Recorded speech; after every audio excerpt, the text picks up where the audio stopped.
Absolutely. Good morning, everyone. Great to have you all join us. And depending on where you are, good morning, and actually, good afternoon in New Zealand. So, really pleased to kick off this session on the 360 future of work. One of the key aspects is that the world around us has changed in the last 9 months. And the pandemic has fundamentally also changed the way businesses work. Look at the way we are working today. I mean, most of us are not stepping into the office. But we do want to collaborate. We do want to find ways to socialize with our colleagues, our customers, our partners. And while the past 9 months have been all about businesses gearing up to just cope with the initial impact of the COVID pandemic. Going forward, our research from our COVID research from the Ecosystems platform actually shows that the majority of businesses do anticipate that there will be an economic recovery in the first half of 2021. So as businesses start to gear up, they are starting to now focus on how do you get more employees and customers and partners engaged, and how do you drive that collaboration? And the big part of that is not just the technology. Obviously, the digital technologies around remote working and collaboration tools play a very critical role, but it is also very critical to consider the well-being of your employees, consider the employee experience they have in general, and at the same time, make sure that there is a opportunity for businesses to optimize their physical real estate, the work environment. Where should people be meeting each other as colleagues? So the focus of this session for us really is to bring our 4 key principal advisors who drive our future of work practice. It is a global first future of work view where we bring in the digital aspect, the people and organization aspect, and the actual physical work environment, and how the 3 of these can come together to help businesses prepare to be much more agile and much better prepared for what's going to become the new normal. Just a quick reminder that we actually have the Ecosystem top 5 predictions for future of work coming out tomorrow, and this report will be shared with everyone on this session. So it will be emailed to you tomorrow, and I'm sure the team will, if you have any questions, I'm sure the team will be happy to answer those questions via emails. Just a quick introduction to everyone on the session today. They're the ones who are more important. I will say my bit and I'll move off so we can focus on the thought leadership and the content. We've got Ravi Bhogaraju. Ravi is a former global HR leader. He has been in that those leadership positions in the HR function for almost 2 decades. He's worked across an entire set of organizations, whether they're from different industry sectors, whether they are from the technology sector, the manufacturing sector, or the services sector. And he has worked across not just different sectors, but across different functions within HR, and brings a really well-rounded view of how the people aspect needs to be considered as we plan ahead. We've got Tim Sheedy. He's the principal advisor for Future of Work, and also drives the customer experience and digital transformation practice for Ecosystem. Tim is a very seasoned analyst, having spent almost 3 decades being an analyst, guiding businesses through whether they're making technology decisions for themselves or whether they're a technology vendor trying to shape their market strategies. And we've got Audrey William, of course. Audrey, I have to acknowledge, is probably an analyst that before she joined Ecosystem, I've watched very closely in my previous lives as an analyst, and probably one of the most respected analysts when it comes to collaboration, unified communications, customer experience, and the contact center space. So Audrey will share her perspectives on what she's seeing across those areas. And then, of course, we've got Mike Zamora, who brings in a very unique perspective and really rounds off this practice, having spent almost a decade and a half with one of the biggest technology vendors who are leaders in the collaboration space in their own right. And Mike was responsible for building 70 plus, building, scoping, and managing 70 plus of their offices across Asia Pacific, with a view to actually build smart offices, and some of the state-of-the-art functionality and technologies were used in the offices that he's built, including a 15,000-man campus that he built in Bangalore for them. So Mike brings this really strong perspective. And with that, I would love to hand this over to Tim to kick it off and kick back, and look forward to enjoying this session myself as well. Cheers. Thanks, Ahmed. And thanks everyone for joining us here today. We'll be sort of switching between the speakers as we go over the next sort of 20 or 30 minutes of the presentation. We will be finishing with Q&A. So please, if you've got any questions, I believe there's some sort of Q&A box on your screen, or a Q&A drop down. Please drop your questions in there. Chris White will be jumping in at the end and facilitating that Q&A session for us. So look, I'm going to start off with the challenge of the future of work, right? So a lot of the people on the call might know me. You might know that I sort of worked in this end user computing space and the digital workplace space for, all the way back to sort of mobile networks in Europe as 2G and 3G started taking off. So had to focus on this space for a while, but very much a technology focus, right? And technology teams throughout this pandemic, and I'd argue probably throughout the last 3, 4, 5 disruptions to their business, because I tend to think of the pandemic as just the next in a bunch of disruptions that have happened. Yes, it's been a big one, there's no doubt about that. But our businesses have been trying to adapt to these new normals again and again and again, as the pendulum swung from the organization having the power and the information to the customer having it. These have all disrupted our business. Technology teams have tried to sort of keep up with this.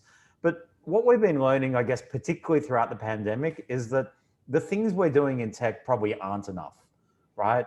That the digital transformations that we're making within our business, they're great. They help our customers interact with us digitally. They're fantastic. But they need an agility both within the technology and the technology practice, but also within the people and the culture of the business, right? Customer obsessed transformation's been going on for a few years now too, right? And that's been great. It's keeping our lens on the customer, making sure we do everything they need.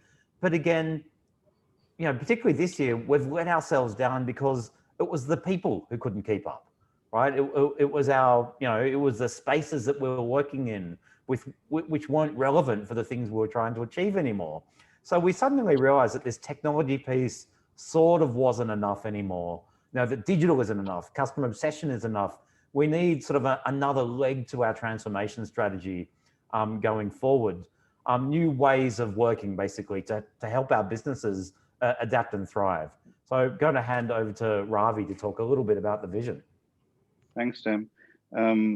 I think the future, as Tim and Amit have alluded to before, is quite exciting. And it's exciting for a few reasons. I think one, this is the first time that we've really had to look at everything together.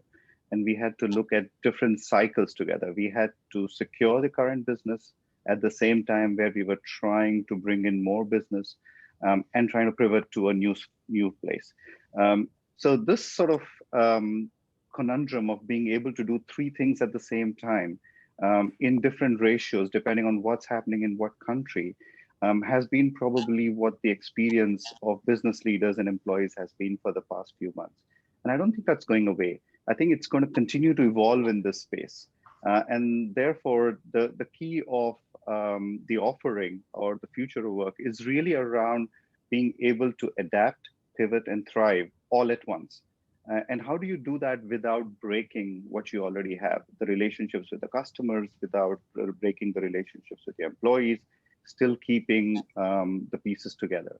And that's where the holistic piece comes in, is really around being able to bring process, data, insight together and be able to make much more, let's say, well-rounded decisions.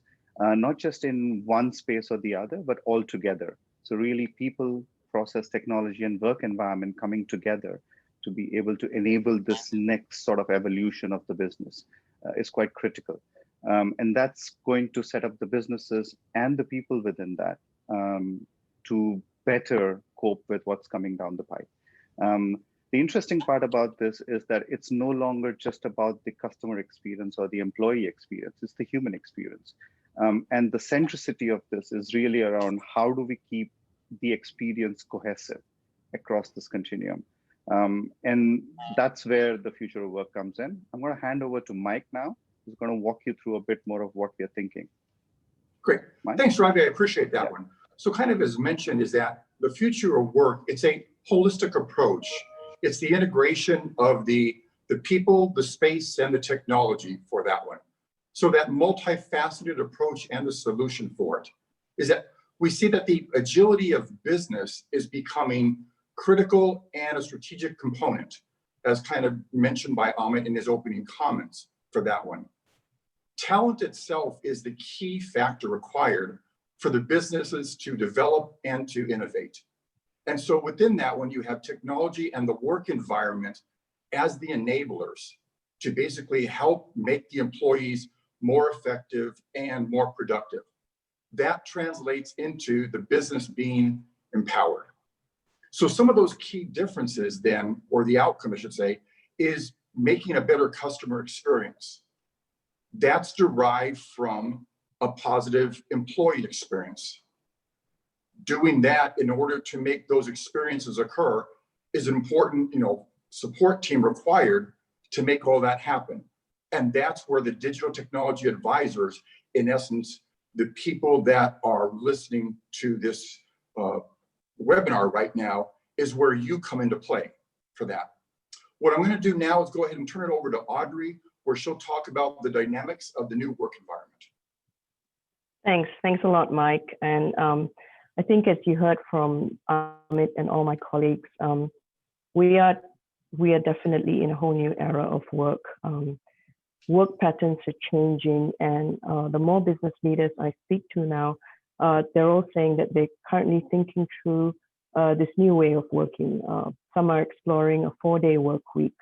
Some are exploring just allowing employees to move between different spaces and have that flexibility in that 4-day work week. I spoke to a very senior leader last week, and she said to me, their organization has declared 3 days of off every month. So you can see that these discussions are evolving, and at the same time, it's putting a lot of pressure on business leaders to then start thinking, okay, how do I, invest in the right technologies, the right digital tools, the right collaboration tools, but then without forgetting what Ravi and Mike mentioned, because the work environment and the people aspect of it is really important. But one thing that is here to stay that we've seen in our studies and by speaking to business leaders is that there will be continual investment towards video conferencing and collaboration technologies. In fact, Amit spoke a bit about the data from our digital priority study. And just to add to that, 50% of organizations that took part in the study expect to spend investments towards collaboration tools, workplace collaboration technologies, unified communications in 2021. So it just goes to show that as we evolve through these working patterns, there's a lot of emphasis around workplace collaboration technologies. And I think what is important to note as business leaders start thinking about this, and IT needs to look at it holistically with HR and the work environment team, they have to then realize that if we're going to fit out workplace collaboration technologies, digital tools, video conferencing sessions that have to be run from rooms, as we start building out these flexible offices and spaces, then we need to think, which rooms should be non-video rooms, which rooms should be quiet huddle rooms, which rooms should be cafe-style environment. And this is really what the future of work is. It's that fluid movement between the home, which is really going to be very important, as well as the office. So now I'd like to hand this over to Mike to shed a bit more light. Great. Thanks, Audrey. I appreciate that one. So you kind of heard Audrey right now, talk about, some of the digital tools and kind of how the digital tools in the work environment enable that key asset, that being the talent, to be more effective and productive. Within these slides, what you see, or maybe more accurately, what you don't see, is the technology behind a lot of these spaces that make them very productive environments. The sensors relative to motion, lighting control, safety security items in there, and other aspects of it. So that's one of the reasons we wanted to kind of provide these photos to you, is to enable you to kind of see what that new work environment looks like. And there's a lot of, behind the scenes, technology happening there. And because of that one, that's where you get that blend of the digital tools and the work environment being just that, both of those tools to enable people, to enable that key aspect of it. And it's a place where it then enables the employees to foster innovation and be collaborative on new ideas and solutions. And that's what helps the business. That's what helps make the business the empowered business on that. It's a comfortable, nurturing environment that enables this to occur and flourish on that. And it's very important, just that blending of the two, the technology and the work environment, as Audrey kind of started off with in this slide. So what I'm going to do now is turn it back over to Tim to talk about the future of work itself. Tim? Cool. Actually, I'm just going to quickly sort of finish off on this slide, I guess. That, sorry about that. No, that's okay. Mike was talking about some of the tech, right? And these are a couple of sort of relatively advanced organizations that are starting to move away from traditional office space. I mean, meeting space, right? Because you don't want to be stuck in a room sharing the same air with the same people because of COVID-19, right? But also we want to attract people back to the workplace from the home, right? Because there is a role for the workplace going forward. So interestingly, this, the top left of the screen it's sort of this green forested environment. But what you don't see, again, as Mike was alluding to, is the technology, the sensors. There's actually speakers and sensors recognizing that someone's walking down this corridor. I'm going to, they put what sort of nature sounds, crickets, etc. as you walk down it. Again, this is all just an attempt to bring people back to the office, but then making it productive. In the top right, again, you see a couple of benches and tables. Again, it's about open meeting spaces. They've tried to bring green into it to make it more friendly, and plants, sort of the forest theme. But again, what you don't see is the technology, the speakers, the temperature sensors. There's directional speakers, directional microphones to be able to record sessions, so you can transcribe them automatically using technology. So you can actually put some white noise between the meetings, so people can't hear each other. So you can still have a confidential meeting, when you're sitting next to another table. And again, a lot of this data is being collected and analyzed and improved, where checking that people are socially distanced. There's cameras in this environment too, checking that people are sort of staying away from each other a little bit. And that's actually, that information is being collected against the employee, probably going to the HR system, so that if there's an incident, they can say that these employees were in that part of the office at that time, etc. And this is where you see this role of technology coming in to this work environment, to make a really great, productive, happy work environment for us too. I've even heard of a couple of organizations that are looking at measuring the homework environment, right? So sending out sensors into the homework environment to check temperature and lighting and toxins in the air, molds, etc. Just to make sure that their employees are actually, having a good, healthy working environment, staying productive when they're working at home. And if they're not, the organizations are starting to take a bit of responsibility for that.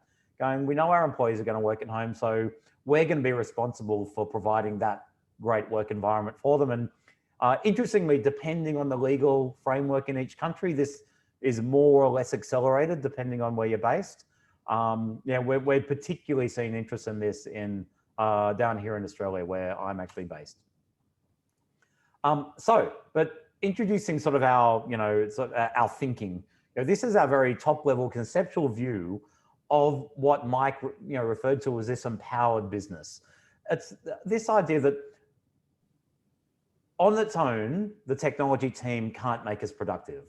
On its own, the HR team can't make us productive. On its own, the buildings and facilities teams can't make us productive, right? All these things we need to do to be able to support the business, to be able to drive the outcomes that customers and employees need us to drive, right? It's only when we come together that we become this empowered business, right? And that's ultimately the goal that an organization who's embracing the future of work, who has started to integrate their tech teams, their HR teams, their work environment teams, together, started to share KPIs, even share definitions, because at the moment, things like the HR team's definition of productivity is probably different than the technology team's definition of productivity, right? And so when we're trying to make people productive, we're doing different things to do that, right?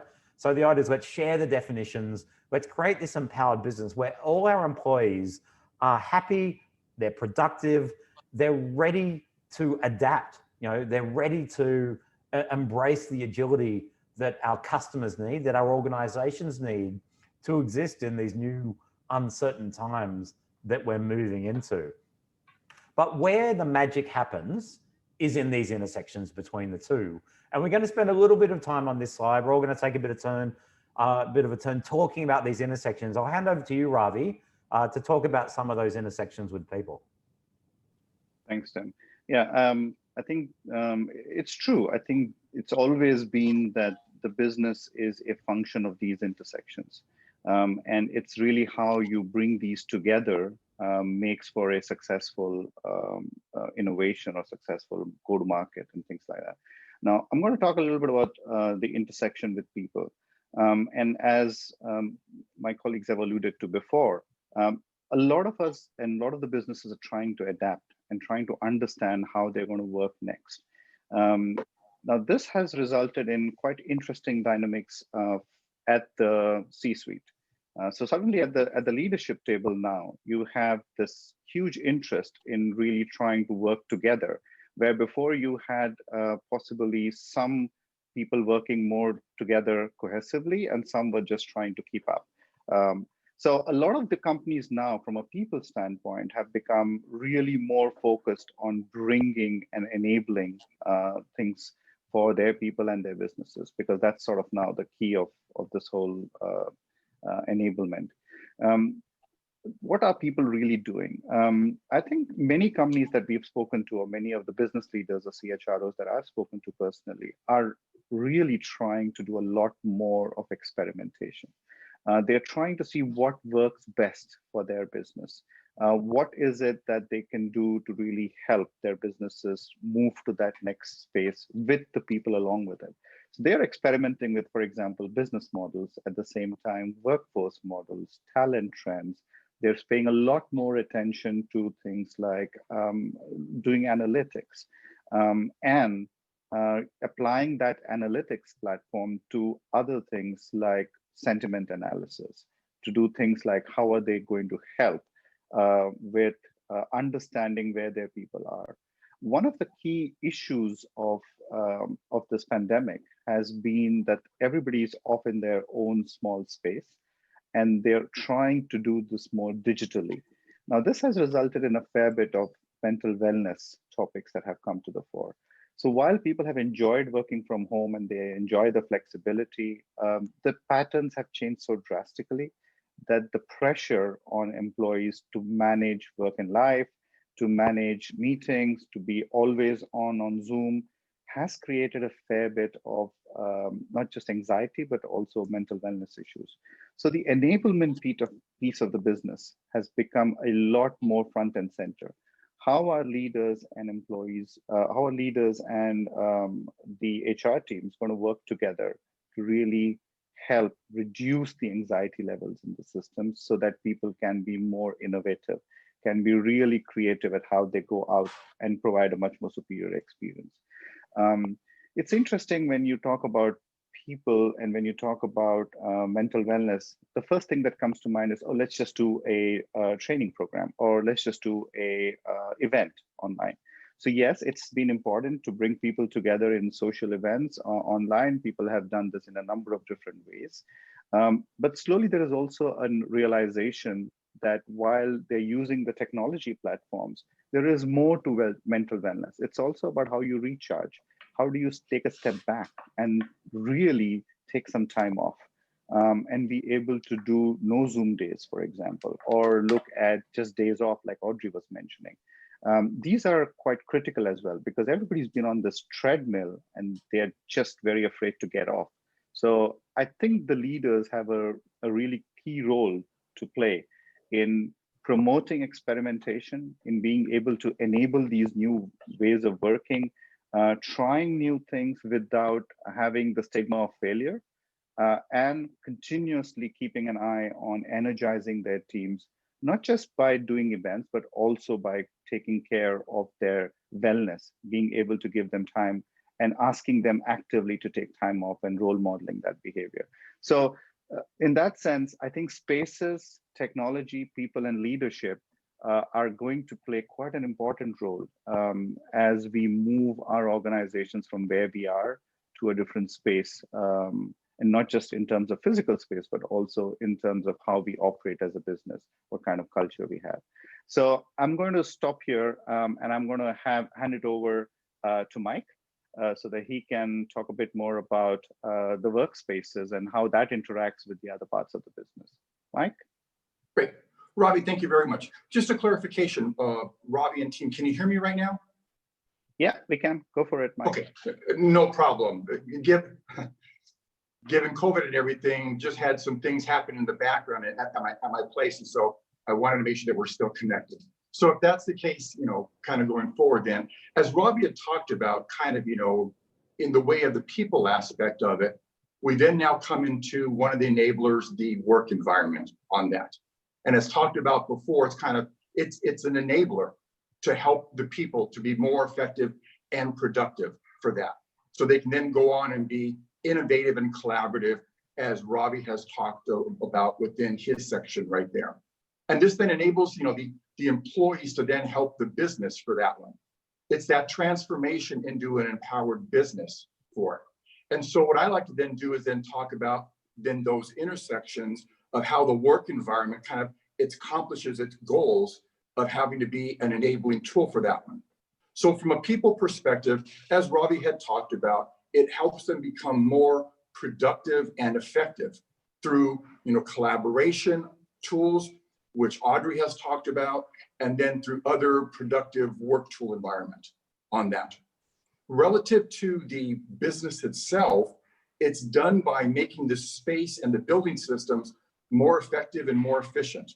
That's done through, environmental, climate controls, lighting controls, security and safety systems that in essence Tim had referred to when we were seeing pictures of the work environment on that.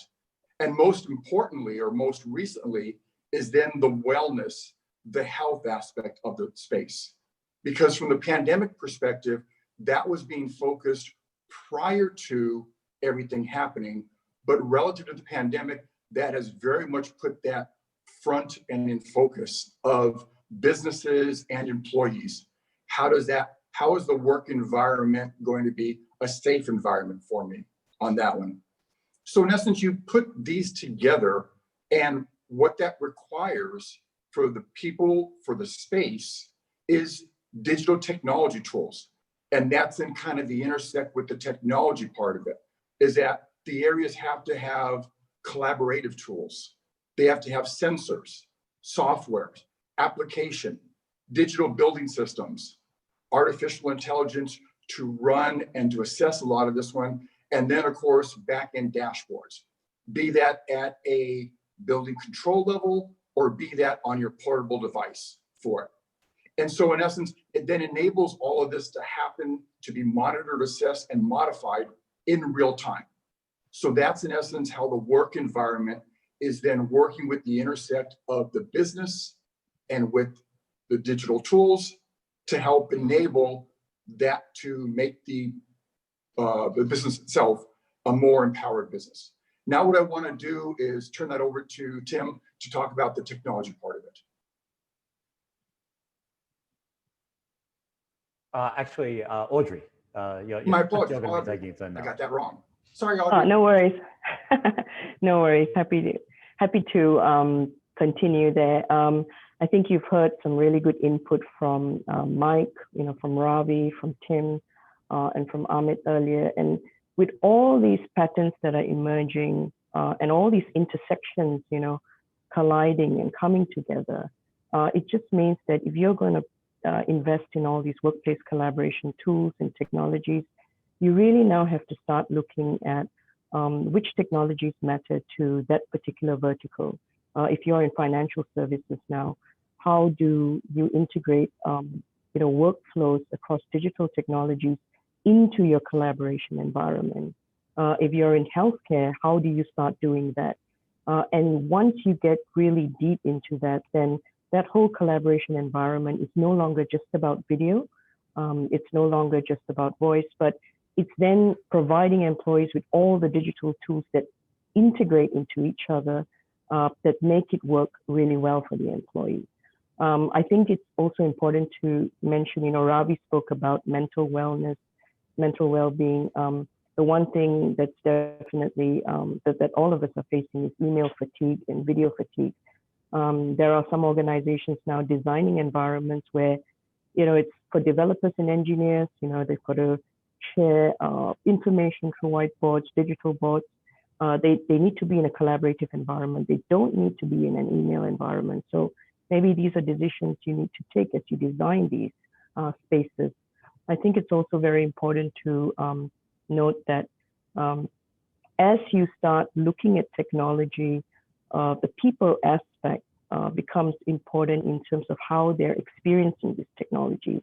And that's why investments in, quality headsets have really, really risen in this period. But also, you heard from my colleagues about noise. And I think one of the biggest challenges as you move from, whether you're in the home or you now move to a flexible office, or you move to a cafe type environment to work, managing noise is a real big problem. And the IT is facing a lot of complaints around this. So how do you, apart from headsets, start investing in AI type devices that suppress noise so that it blocks out all the noise in the environment and only takes in the input of the speaker. And these are small things that have to be taken very seriously because you want to empower your employees, but you also want to drive that experience.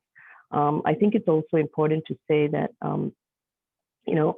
apart from really working in an environment that's going to be very rich in workflows for that particular vertical, it's also important to note that, and I get asked this question all the time, is voice dead? Is voice going away soon because everyone's just on email and video? Well, voice is not going away anytime soon because I think what you're starting to see is when people don't want to be on a video collaboration platform, they don't want to use any of these tools. They just say, hey, can I just speak to you on the mobile device? Can we just have a call? And then what you're starting to see is calls are becoming important, but through the mobile device, not necessarily the collaboration platform. And so you're going to see a lot of innovation now to bring some of these workflows to that mobile environment because the mobile experience becomes very important. And this is equally so if you're sitting in a cafe, you just want to be away from your screen, you want to see someone on video. There are different dynamics now setting in terms of how the tiles are laid, and all that drives experience. So you've got, when you start looking at technology, this is the time to really start making those decisions about what the profile of the worker is. And it's really important to start talking to them, understanding what they want out of this new workplace, this whole new environment, and then understand how this is going to fit in from an environment perspective. So in essence, the CIO or the technology teams cannot work in isolation anymore. They have to, and they absolutely must work with the work environment leaders and the people sector, because that is just absolutely critical to make your future of work strategy work well. So with that, I'd like to hand this over to Tim. I'm just a quick story to wrap up this slide is a couple of years ago, I spoke to an organization, an insurer, who was, as Ravi mentioned early on about, HR's, trying new business models, right? And this insurer was trying a new digital business model. They were a traditional insurer, right? And they were trying to start up a new organization. And so in starting up this organization, they went to their IT team and said, okay, we're going to need email, we're going to need, HRM, we're going to need, ERP, et cetera, right? And what actually, what the IT team did, and this is an example of an organization where they do make decisions separately from each other without an understanding of what they're trying to achieve, is, they gave the traditional, CRM and HRM and ERP platforms to this new business unit, the slow, ones that take weeks to change or months to make any change to them. They gave them the traditional, I think they gave them Lotus Notes at the time, which, a very sort of, old, what was at the time an old-fashioned, collaboration platform too. And, the first thing that organization did when they started up is go out and buy all their own tools themselves, separate to what the IT team had been given, because they're going, we need new capabilities in order to be agile, right? We need our tech team to be understanding that we are a bit different than everyone else, giving us the tools we need to succeed in our new work environment with our new agile methodologies that we're using, right? So I think that was an example of why making decisions independently often doesn't work and actually, drives extra cost into the business, and means that we can't be as agile as we need to be. And ultimately, I mentioned at the beginning that we see this empowered business as the third leg of the strategy. I guess what we believe going forward is that being a digital business is just a base expectation. It's not going to differentiate you anymore because everyone's working in this space. Everyone's investing in digital transformation. Being a customer obsessed business isn't going to be enough going forward, right?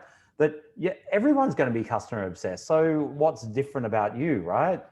And even just being an empowered business isn't enough, right? Having happy staff that love their work and can adapt to new change. Well, if you're not customer obsessed or you're not digital, then that's a pointless strategy anyway. We see that the three of these enable what we call this new era where we're moving into, where actually our success as businesses is going to be our ability to be agile, right? Being customer obsessed, being digital, being empowered on their own aren't enough. We need these three to come together to create what we're calling, this age of agility, right? Because, there are a bunch of organizations, right, in customer obsessed businesses that in this pandemic found that their customers disappeared overnight, right? So what's the use of being customer obsessed if you don't actually have any customers left? Your actual success is your ability to be agile and adapt to the changes that are going on, to find new customers, to create new digital capabilities. It's interesting, in our data that we've been doing across the different countries, we have seen that there are a bunch of economies in the Asia Pacific region that one of the biggest things they're going to be doing is actually creating new products and services. So they want to return to growth, but their return to growth is actually going to be about new things, not more of what they used to do, right? So these are businesses saying that we need to adapt to survive, right? And so this is what we believe is going to be the future. It's going to what differentiates the the great, the good, and the bad or poor companies going forward. And as we say, the empowered business is this sort of oft ignored third leg of this. But as I'm hoping we've all sort of shown over the last 20 or 30 minutes that if you start focusing on this, you can build a capability in your business to become agile, to be more customer obsessed, to be as responsive as you need to be in your digital transformation. So thank you very much for that. I'm just going to now hand it over to Amit to introduce some of our new capabilities that we're building here in Ecosystem. Well, thank you, Tim, and thank you, Ravi, Audrey, and Mike. Really enjoyed listening to you guys. I guess, so a couple of things from my perspective. The one is that we are very focused on helping our customers, whether they are end users of technology or technology providers. So we've got a mix of attendees on this session as well. And I thought it might be a good idea for me to talk a little bit about ecosystem here. I wanted to leave that till we got to this point, so we could kick off the session, as soon as we could in the morning. But our entire philosophy is based on making research more accessible. And when I say making research more accessible, what I mean is that if you're an end user, you don't have to be just one of the big tier 1 companies to be able to consume research to make your technology decisions. Our whole goal is, how do we put research in your pocket? So whether you've got an iPhone or an Android device, or you're more suited to using a web-based version, our platform allows any end user to come in and consume research, and it's an ongoing engagement process where they come in. And I'm pleased to say that we've got approximately about 20,000 end user participants on our platform globally. And we're nudging almost 1 million data points of research. So that's the kind of volume of data that we have. We want to make sure any research that we have is backed by research that comes from the market directly. But I'm going to talk about the future of work subscription here. Is more focused on what we offer to technology providers. And it basically, just like with any other research piece that we do, it's backed by our data from the ecosystem platform through our ongoing research, and it can come from a variety of research areas. And it's obviously then based on the perspectives and insights that analysts bring based on their own understanding of the market, and of course the conversations that they're having in their market constantly. As Ravi mentioned earlier as well, he's spending a lot of time speaking to senior HR leaders and global HR leaders, as well as regional leaders, trying to understand how they're getting involved in shaping their people and organization strategy going forward. But most importantly, what this research really does is it actually helps you understand what are the priorities and challenges that your customers are facing today. And it's based on very objective feedback and input backed by data from the end users themselves, from your customers in the market itself. It helps you align your messaging and shape your messaging, and make sure your messaging is much better refined, but also gear up your teams to take that messaging so that they can have more relevant conversations with their market. And finally, I think the piece that's really critical is, how do you not take each of those factors, like the people, the technology, and the physical work environment in isolation? How do you look at the intersections of how these come together, and how there's going to be a cohesive approach for businesses to move forward? And that's what this research really addresses. We're hoping that you take the time and opportunity to speak to your ecosystem account managers, or you can obviously visit our platform and look at the subscription there. And of course, the account managers will also be in touch with you. But one of the things that I did want to highlight is it's not just the data and the research and the analysis, it's also the consumption model. So we do have a very differentiated consumption model in terms of the kind of content that you consume and the way you consume it as well. So with that, Tim, I'm going to hand it back over to you. Ravi, I think you're going to say a few words about the upcoming webinar. Yes, thanks, Tim and Amit. Yeah, we are very excited to talk about the webinar that's coming up that Audrey and I would be hosting. This is scheduled for next week. We've really had a fair bit of time talking to a number of business and HR leaders, and we want to talk you through how different companies are really looking at the people intersects in terms of the work trends. So what are the work trends? How are they shaping up? What are people doing? How are they working towards really creating a more dynamic, empowered business? So we're very glad to talk about this. Audrey, you have anything else to add on? Quite excited to partner with you. No, I think you summed it up well, Ravi. We look forward to welcoming you. to the next webinar. Cool, and you'll all get an invite for that going forward once the time and date is set. Chris, I know we're sort of running a little short on time, but do we have any time for a couple of quick questions? I guess that's up to you guys. As I said, we are slightly over the time, and we can get back to everyone who has asked the questions after this session. But otherwise, I think in the interest of time, we're probably slightly over time now. So I think that we can leave the Q&A for another time. Cool. Thanks, Chris. Look, if anyone do have any further questions, you know who your ecosystem contact is. Please, reach out, ask the questions directly. Actually, I've got our details here on the next slide with our email addresses. What we'll actually do is sort of put all those questions together that have been asked, and we'll send those questions and answers out to everyone who attended and everyone who registered for the webinar today.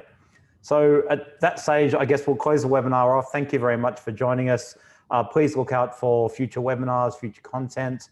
As mentioned, you'll be getting our predictions document within the next 24 hours or so. Thank you very much for joining us again. Have a good rest of morning or rest of day.